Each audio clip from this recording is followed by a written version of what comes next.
Hey guys, Marcel Leblanc here. I'm here with Cearagh, who I've known for a year or so now. Startup Weekend. Yeah. Right? That's where we met. Yeah. So I've known Cearagh for a while now, and today I wanted to talk about being mindful. And I thought of Cearagh because I remember she is or used to be a yoga instructor, and we'll touch on that in a little bit. So I thought it would be interesting to have a discussion about mindfulness and how it could benefit us and every one of you. So, hey Cearagh, how's it going? I'm good. Thank you. Yeah. Thank you for having me on the show too. It's no problem. It's you've yeah. we flipped it around. So tell me a little bit about what you've been up to. So I recently launched a marketing agency called Marrow. It's Awesome. A digital content marketing agency with Natalie Davison. Awesome. So Love that's Natalie. kind of, oh my gosh, Shout out. she's amazing. But that has been a really a big switch for me because it's kind of transitioning what it was that I was working towards. So I come from kind of a project management background, so I'm more like analytical and focused on process and workflow. So coming into more of the agency world, it's just really cool, I think, because I get to actually utilize a lot of my skill that I already have, but it's in a different way, and I'm kind of able to tap into a bit more creativity that I don't typically use.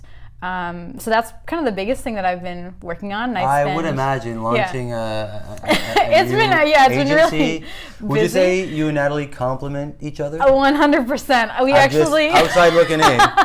This is one of our back and forth, our ongoing things is that we are actually in so many ways polar opposites. Yeah, I could see that. In almost like absolutely everything. Like she always has a different opinion than me, a different stance on something and a different perspective. But it's like our core values are always the same. Right. So we actually agree on almost everything as well, but like we just it's really funny. It's really funny. Good. So we play on that a lot, but it's worked out well because the things that she loves to do, I really don't like doing. And then the things that I love to do, that makes for a good partnership. So. Yeah, exactly. It's been working really well. You guys do great, for sure. So yeah, as you mentioned, co-founder at Marrow. So Cearagh, what does mindfulness mean to you? So it's actually really interesting that this is the timing that you're asking me to come on to talk about mindfulness, because it was just the other day when Natalie and I were at the office and we were talking about mindfulness, but we were also talking about, because I believe that mindfulness is one step, but before you can be mindful, you need to be aware. And we actually talked really recently, Natalie and I, about the awareness of the people that we're interacting with. So it's whether or not their awareness of themselves, their awareness of other people, their awareness of situations. Their surroundings. Exactly. Yeah. So I think that mindfulness to me is kind of the next step after you are aware of what's happening on us and your ability to see from different perspectives. Right. And to be, I guess mindful is to be kind, sure, but it's just to treat, I guess, you and the people around you and all those opportunities in different situations with kindness and a perspective that you don't necessarily naturally have. So having the awareness of you and your perspective, but also the awareness of somebody else's. Yeah. In a sense, I've seen it and I've experienced it myself. It's a way of shifting your focus into what's going on, right? Like it's a matter of consciously making an effort to, be kind, whether it's focusing on being kind or being there or being present. Yeah, I feel that's what I've read mostly about, and it's how I've interpreted it for myself. And it's just like, you can't, it's really difficult to actually take those steps if you don't even know what's going on. Right. So like we're sitting here, let's say, and I'm hanging out in a room, and a waiting room or something, and you're coughing a lot, and I might notice that you're like annoying me because you're coughing, and I'm like, I wish this guy would stop coughing. Yeah. But unless I'm actually aware that you might be struggling, I'm not going to go up and get a glass of water for you to help you out, right? To be like mindful and to be like, okay, I actually need to act in this situation. I need to do something different. I need to focus on what's happening. Yeah. So unless unless I can actually see more of what's actually happening beyond my annoyance or my inability to focus on what I'm doing. Yeah. It's in a sense it's about stepping outside of yourself or whatever's happening with you particularly. That's would be one version of it. Yeah, I think so. Cool. So what's been your journey with mindfulness? So how did it all start and how did you get here? So when I actually think that mindfulness for me started when I was a kid. Okay. So I'm always learning, and it wasn't that intense. Right. But we're no pros here by any means, but we're having a conversation. Guru or anything, but I was bullied a lot when I was in elementary school. Oh wow. So it filtered out in junior high and high school, but I was a lot in elementary school, and I remember specifically my mom always being like, well, it's always important to see the perspective from somebody else's shoes. So what's it like standing in someone else's shoes? So I think that me being bullied was actually helped me like be aware of how I'm feeling in those moments, and how it impacts me, but also had the understanding of like, okay, well, is this person going through something else that I'm not? Right. So I have always made a very conscious effort to look at a perspective from somebody else's shoes. Right. But I don't think I would have classified that as mindfulness when I was younger. I think that I was kind of just training myself in that outlook. But creating a good habit, really, deep down. Yeah, and it has served me very, very well. Yeah. But more recently, it's been within the last maybe 4 or 5 years, so I've started practicing mindfulness more specifically. Yeah. And a lot of that I would equate to, and I would like interlock it with my ability to understand myself a bit more. So again, my like awareness of who I actually am, what I actually want to do, what I actually enjoy, who I enjoy, all of those things, and then also being able to separate situations and my emotions and whether or not they're actually reciprocal. Right. And I mean, I would say a lot of that has to do honestly with my with like practicing yoga, and then also going through my yoga teacher training and stuff too, and then working on that every single day. Yeah, it is a practice. They don't call it a yoga practice No. for nothing, because it's other pretty than constant. the movements, like there's a whole oh my god, the actual like the poses themselves are one facet of like 8 different aspects of yoga. So it's pretty.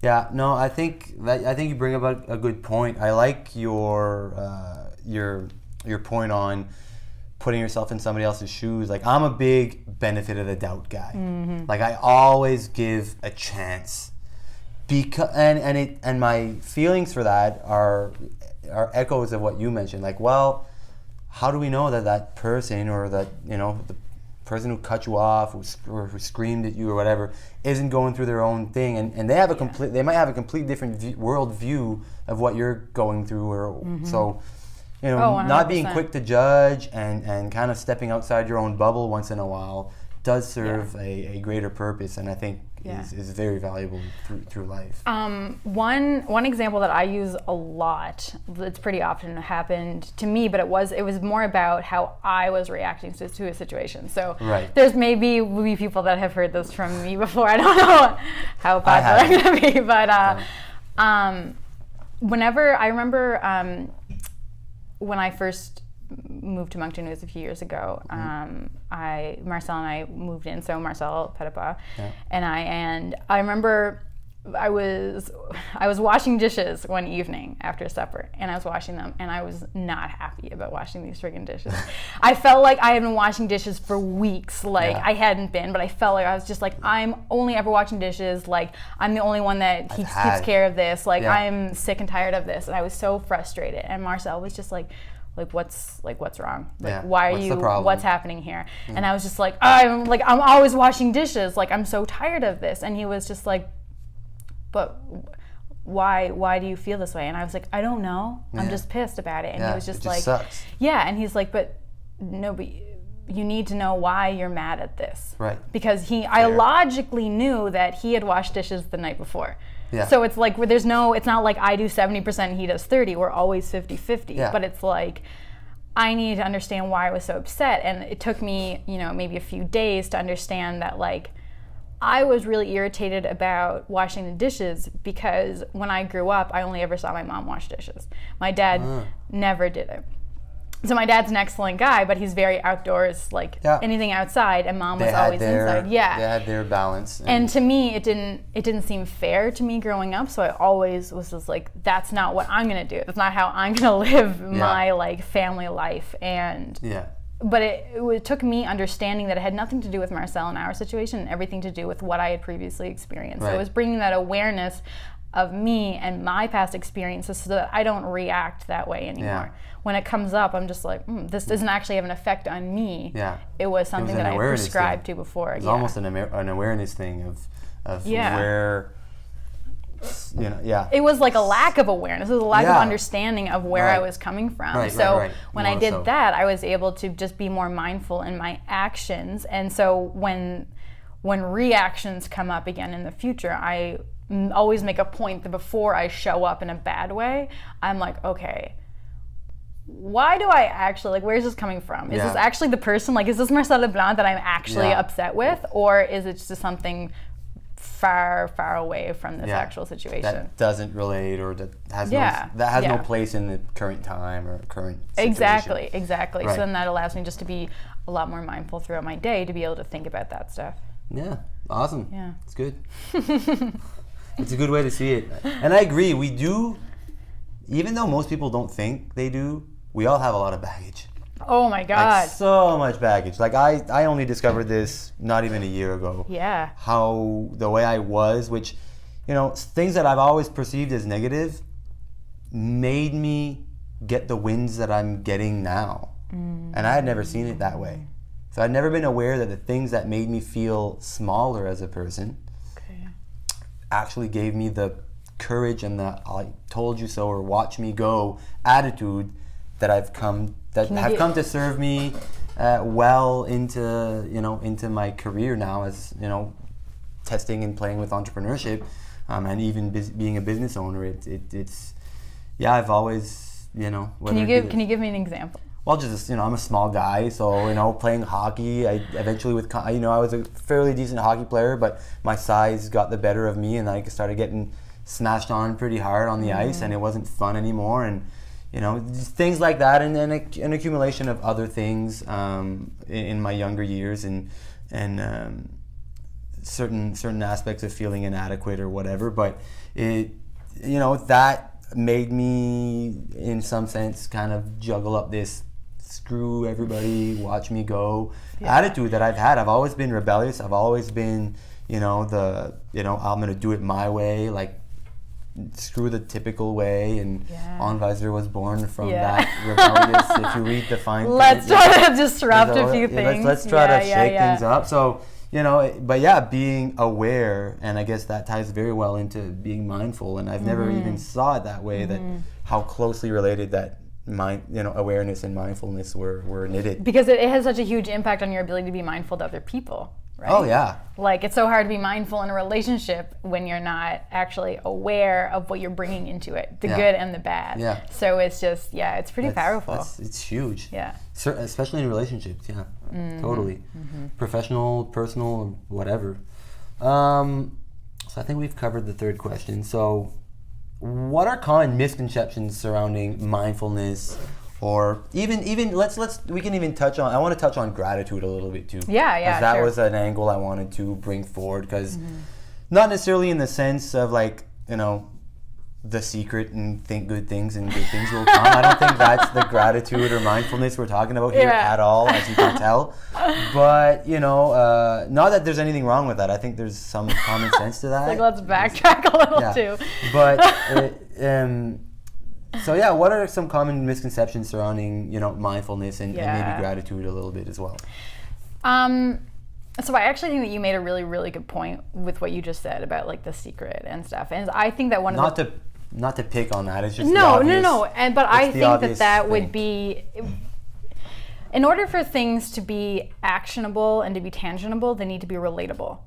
Right. And so if mindfulness, I think that I think of really two misconceptions that stand out to me, and one of them is just that, is that if mindfulness and gratitude and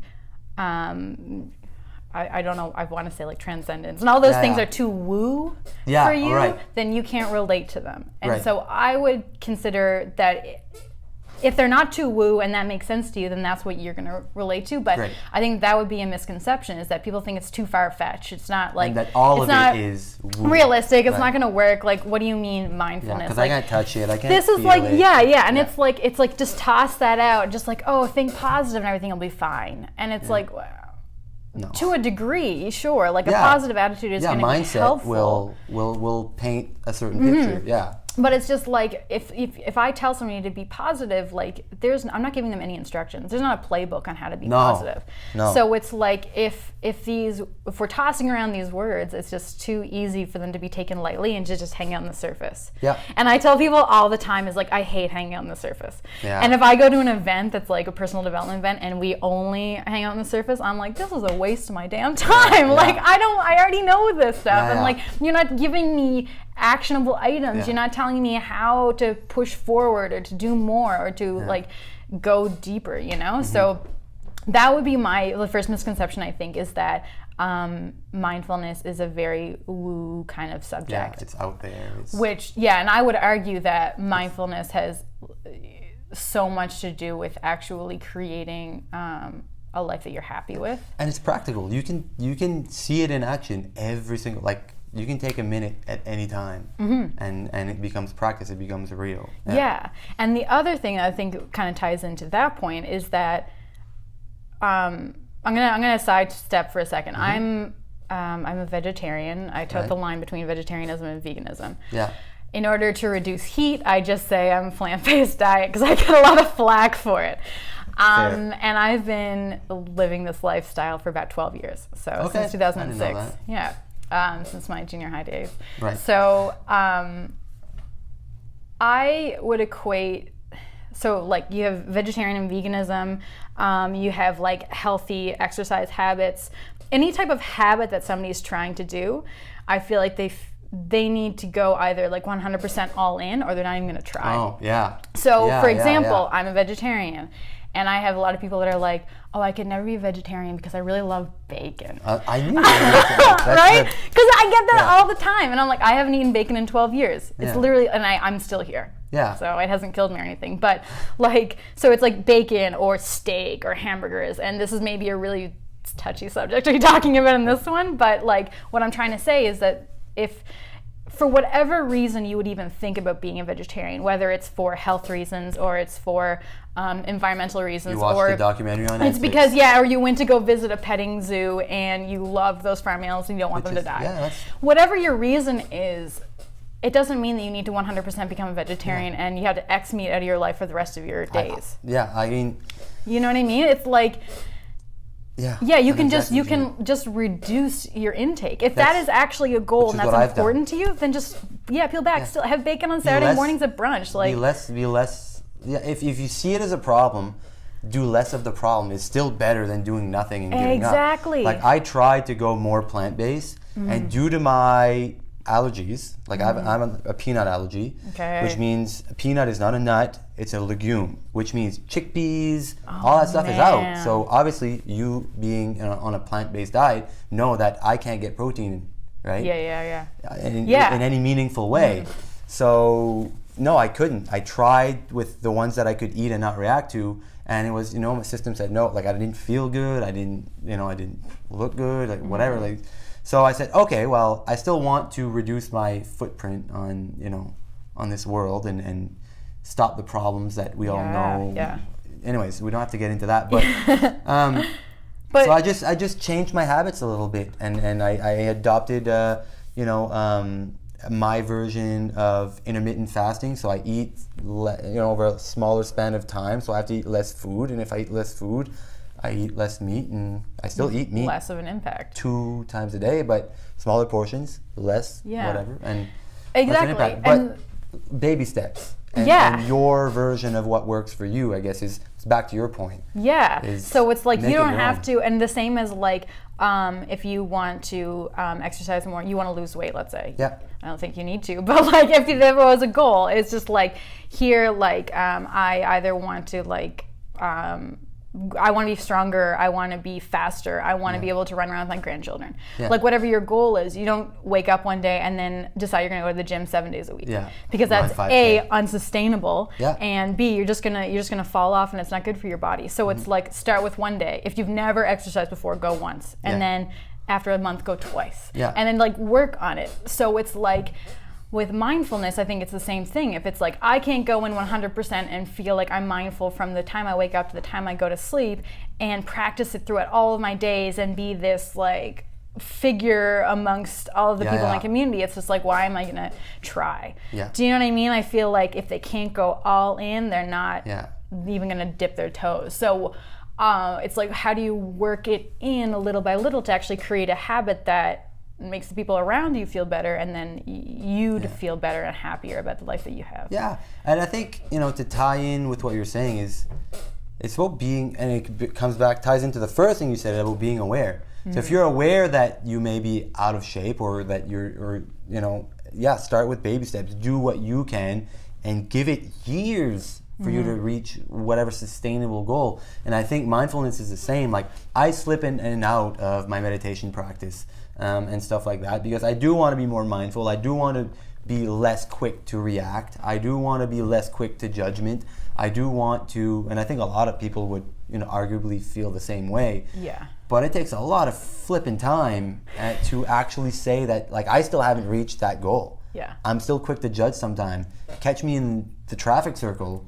It goes out the window pretty slick. But if I'm in a controlled environment, if I'm at home somewhere I'm comfortable and things aren't so fast, it gives you a little bit of that breathing room that you need to start practicing and implementing what you've either read about or what you've heard about or been practicing in whatever version of practice.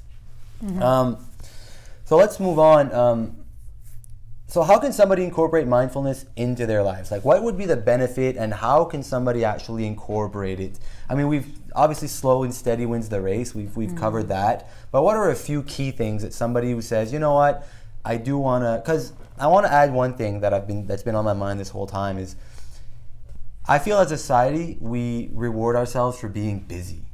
Like, if I ask you how you been, what's like the default answer you're going to get busy. back? Oh, I've been busy. Yeah. And so we reward ourselves for being busy. Yeah. And busy doesn't mean good by any stretch, right? We tend to, we can joke around about it, but a lot of us are busy doing nothing, especially just scrolling Instagram. Like, I'm busy as hell liking these things and missing what's going on around. So I think that would be probably the biggest thing that I want to get away from is, being busy in my own little world and tuning in to what I want to see, and spend more time observing and playing around consciously with my daughter. So if somebody wants to kind of adapt that and get closer to being present and realize where they're at, what they're doing, who they're with, what are a few things that could immediately start to snowball that change? So I think that so I actually just saw a quote the other day was that align is the new hustle. So aligns are creating alignment in your life as opposed to working for the sake of working and being busy for the sake of being busy. Right. So I actually focus a lot on being intentional. Right. So I'm being intentional in what I do. So if I'm at work and I'm busy creating the agency, I'm very intentional at that specific time that I'm creating the agency, so you're avoiding and that I'm distractions. working. Yeah. So it's like I will try. I block all my time too. Same. So it's like in the morning I have this section, and this is the type of work that I do, and this is when I eat lunch, and this is when I work, and this is when I have my break, and this is when I go back to my other work, and then this is when I'm like when I'm showering, when I'm going to the gym. So you literally block all of it. Okay. Yeah. Crazy. Whether I follow it or not all the time. Again, it's like your attention's there. It's still there, so I always see it, and I'm like, okay, I need to get back on task. So it's like being intentional with with everything that I do. And I've also, when it comes to being more mindful about myself and about the things that I do and the way that I spend my energy, has been a really, really big thing for me. Okay. So I recently I think I just understand myself a bit better. So when I was younger, I would have considered myself to be a stereotypical extrovert. Okay. Like, loved hanging out with people, was really outgoing, was always really loud, loved to be in the center of attention. And in many ways, those are still the same, but I would actually consider myself to be more of an introvert now. Okay. So I have a certain capacity for people, and then I need to like recuperate. Right. So it's like I want to be able to like give energy, but I need to go home and like recharge. Yeah. So you only got so much energy to give. Exactly. And so what I started doing is also surrounding myself with the people who give energy back to me. Because there were people in my life that I would spend time with that I'm very strategic with now, because all they do is they take my energy and I want it, like I give it, but they're not giving me anything back. Yeah. So in order There's for no me, balance. so I need to be mindful of how my own body feels, because if I'm not full and charged up, I can't deliver my best self. And then you're not being intentional. Yeah, exactly. So it just makes it really difficult, and that can be like a write-off. So even when I go and I do, we did a workshop last week, and I had a really like great time in this workshop and engaged with everybody. Yeah, we had a Facebook algorithm workshop. Yeah. And it was the audience was awesome. Everything was great, and I really enjoyed it. And I went home and I was just like dead. Yeah. And I was like, oh my God. And I didn't even have that much on my plate in the afternoon. And I had to get some stuff done, but I was just like, I can't. My mind was like, it was done. So it's like understanding, okay, I have a workshop this morning, so I need to make sure that the stuff I have in the afternoon is light. Mm-hmm. And if there's anything that requires brain power, it happens the day before or the day after. Mm-hmm. But when it actually comes to mindfulness, you bring up a good point with the planning. Yeah, so planning is huge. Planning is huge. Like a journal. If you don't have a journal, get a journal. Yeah, so I was actually going to say one of my a stereotypical response on like how to be more mindful and grateful, a journal. Yeah. So like whether you like there's bullet journals, there's 5-minute journals, there's journals that just tell you what to actually journal about. Yeah. I like guided journals. Yeah. Like for my day to day, like every. But some people just like open format. You can just go with it. And it's funny, like journaling, at first I was like, I don't need that. And then I started observing, being, aware. And I was like, everybody I want to be like has a journal. Every single one carries around a journal. I was like, I'm going to buy a journal.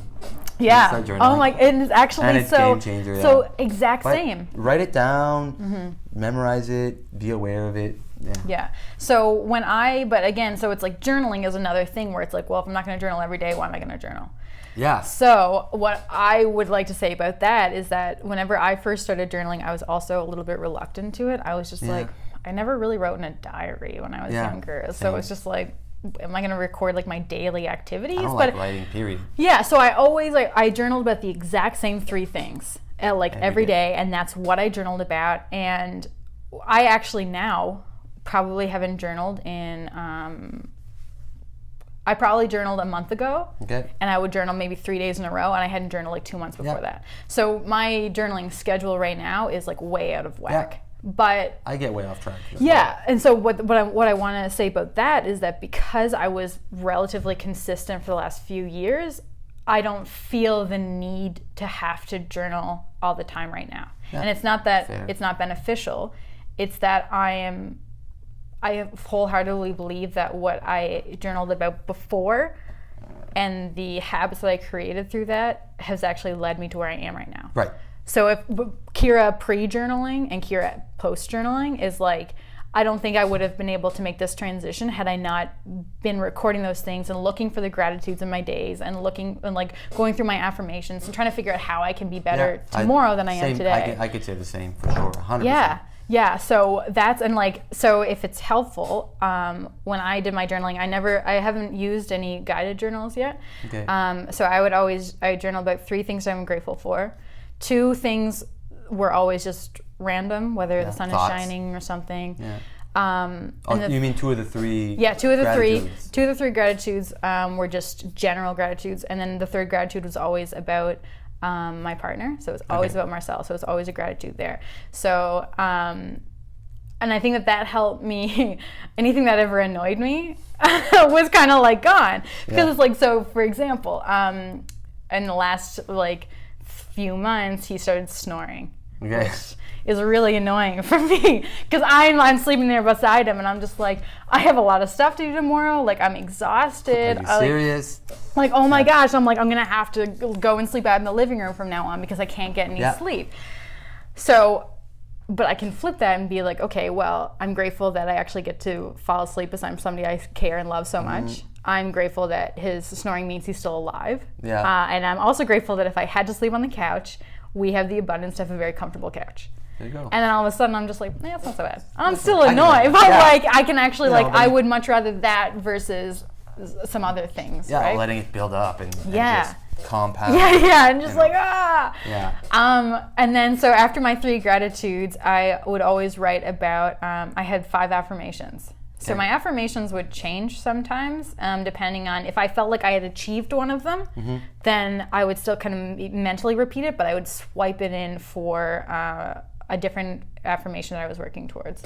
And then I always journaled about one thing I could do. If I was journaling in the evening, I'd journal about one thing I could have done differently today, or one thing that I can change going forward.